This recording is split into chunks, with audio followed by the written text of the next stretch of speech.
VidIQ এক্সটেনশনটি add করার মাধ্যমে আপনি আপনার এসইওকে অনেক দূর নিয়ে যেতে পারবেন। যেমন আপনি চাইলে কিওয়ার্ড রিসার্চ করতে পারবেন, অন্যের যে কোনো ভিডিওর ট্যাগ দেখতে পারবেন। এছাড়াও আপনি অন্যের চ্যানেল কিওয়ার্ড, আপনার এসইও স্কোর কত হয়েছে সেগুলো কিন্তু দেখতে পারবেন। অর্থাৎ ওভারঅল এটি একটি এসইও টুল হিসেবে খুব ভালো কাজ করে থাকে। আসসালামু আলাইকুম। আজকের এই ভিডিওতে আমরা দেখব যে কিভাবে আপনি আপনার ইউটিউব চ্যানেলের সাথে VidIQ এক্সটেনশনটি অ্যাড করতে পারেন।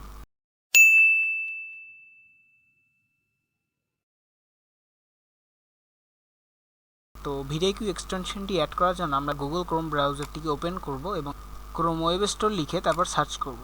তাহলে এভাবে চলে আসবে এবং এখান থেকে chrome.google.com এর যে ক্রোম ওয়েব স্টোর আছে সেখানে কিন্তু আমরা প্রবেশ করব।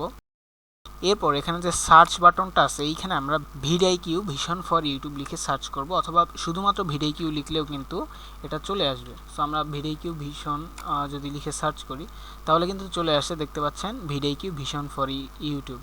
সো আমরা এখানে ক্লিক করব এবং তাহলে কিন্তু আমাদের এটা নিয়ে আসবে।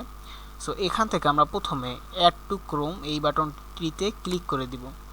তাহলে এরকম আসবে, এখান থেকে অ্যাড এক্সটেনশনে ক্লিক করব। এরপরে আমরা এখান থেকে সাইন আপ উইথ গুগলে ক্লিক করব। এখান থেকে আমরা আমাদের গুগল অ্যাকাউন্টটিকে সিলেক্ট করে দিব।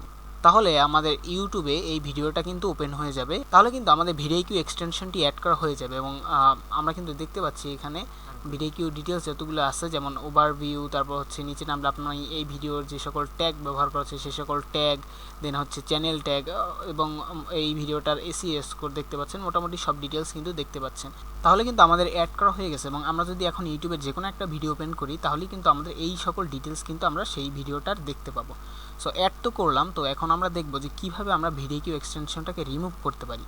প্রসেসটা একদম সেম। আমরা ক্রোম ওয়েব স্টোরে চলে আসবো। আমি এখান থেকে ক্রোম ওয়েব স্টোরে আসতেছি। ক্রোম ওয়েব স্টোরে আসার পরে এখান থেকে আপনারা স্বাভাবিকভাবেই VidIQ যেভাবে লিখে সার্চ করতে দেখিয়েছিলাম আমি, সেখানে এইভাবে সেরকমভাবেই VidIQ লিখে সার্চ করবেন, চলে আসবে, এখানে ক্লিক করবেন এবং এখান থেকে জাস্ট রিমুভ ফ্রম ক্রোমে ক্লিক করে দেন এখান থেকে রিমুভে যদি ক্লিক করে দেন তাহলে কিন্তু আমাদের এক্সটেনশনটা কিন্তু রিমুভ হয়ে যাবে। একটু ওয়েট করলে আমরা দেখতে পাবো এরকম কিন্তু চলে আসছে। সো এখন এটা রিমুভ হয়েছে কিনা সেটা বোঝার জন্য আমরা আমাদের ওই যে ভিডিওটা ওপেন হয়েছিল এখানেই নিয়ে আসব এবং এখানে এসে যদি আমি রিলোড দিই তাহলে কিন্তু এখানে কিন্তু আমাদের এখন আর কোনো ইনফরমেশন দেখাচ্ছে না, যেটা যখন অ্যাড করা ছিল তখন দেখিয়েছিল।